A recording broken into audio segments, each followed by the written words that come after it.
worked here for quite a while, and I have all my heart in Kenya, and I support all the activities that are here. And as part of the bigger diaspora, we really appreciate the work that you're doing to reach out, have a connection between the South and the North.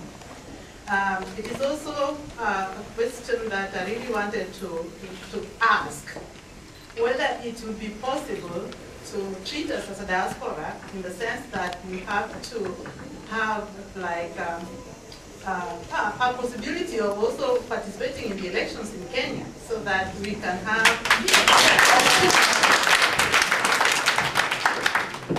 so that it would not really matter much whether or not we have a passport, a Kenyan passport or a Swedish passport.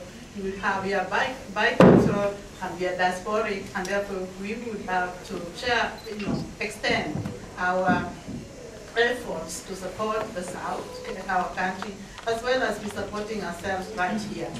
And so that requires that you need a discussion about having a dual citizenship. You're most welcome, and that's my question. Thank you very much, the Kenyans, our guest from home. It is a pleasure, and I'm decided myself to represent the old people who came to Sweden at the early 70s. It is actually a privilege to have very good request to our Kenya government. It is, I'm putting it in a very simple way, that we have been here for many years, and home is still home. And there's nothing that makes us happy to call ourselves as Kenyans. And therefore, we would like to invest our children in Kenya. In order to invest them in Kenya, there are two things that we are appealing to our Kenya government. And we are ready, and most of us are already paying the tax in Kenya. And in order to make our kids follow our foods, and in order to make our kids to try to not to eat everything, but at least to make sure that the seeds are invested in Kenya, the only way we are appealing to you people is to let us to have 2 passports. And that is the only way, because if things will be rough in Africa, they will have somewhere to turn to. It is very important that our seeds are invested in Kenya. They should not only know the statute set in Sweden, but they should also be able to know the time power in Kenya. Thank you so much.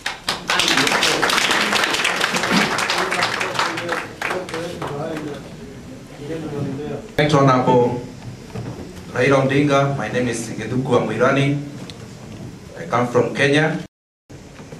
First of all, Mr. Prime Minister, I would like to commend the way you have been behaving like a true statesmanship. I've been one of your greatest critics in this country, but I admit that what you have been doing is really quite commendable, and you continue that. Just as our preacher said, Kenya belongs to all Kenyans, it's a high time the people should drop the mentality or create illusions that they are kind of certain elites or people who can divide out countries in chieftains, like the tribal chiefs. Kenya is for all Kenyans, and Mr. Prime Minister, we as Kenyans in diaspora, and you yourself have lived in exile in Norway for quite stint, you do know how the life in exile is, and as true patriots of Kenya, we also one day would like also to live in Kenya.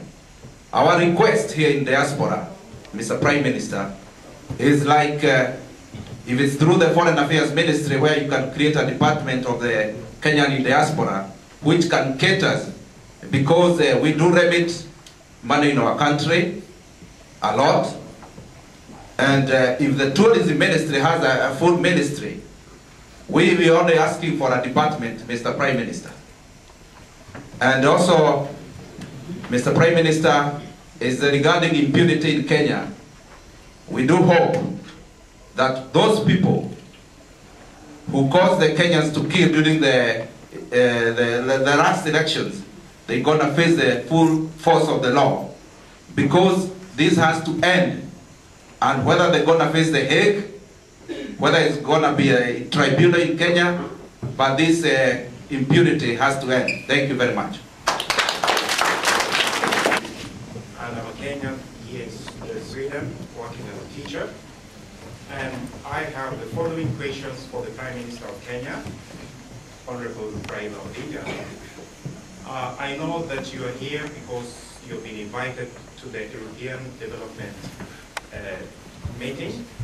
And I, as a Kenyan, think that there are certain issues that affect all of us in Kenya, and even those who are here, we are faced with these issues, and it's the issue of poverty.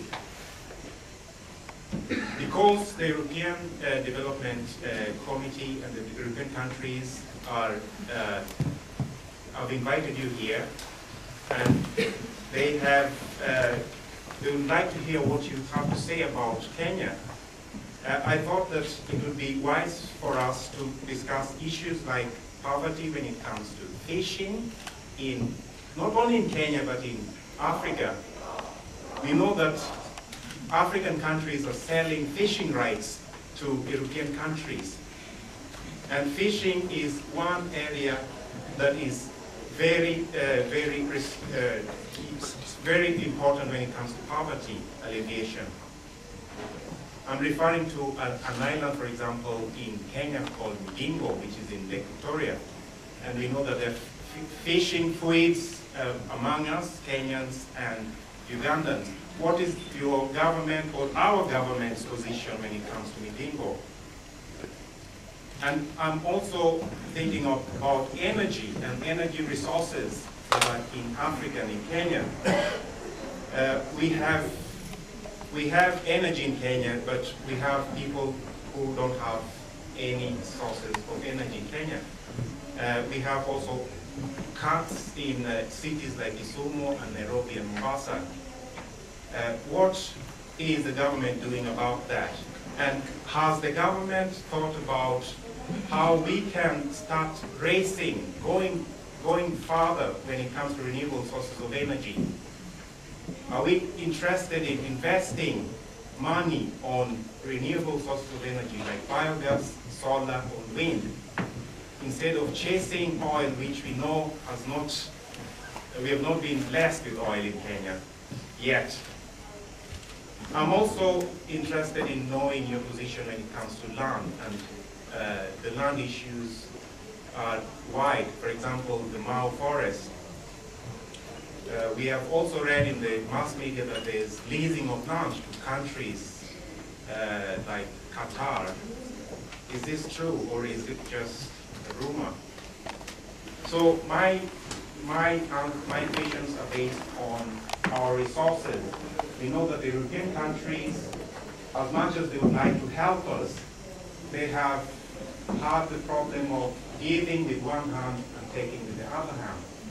And that has caused a lot of problems. Thank you.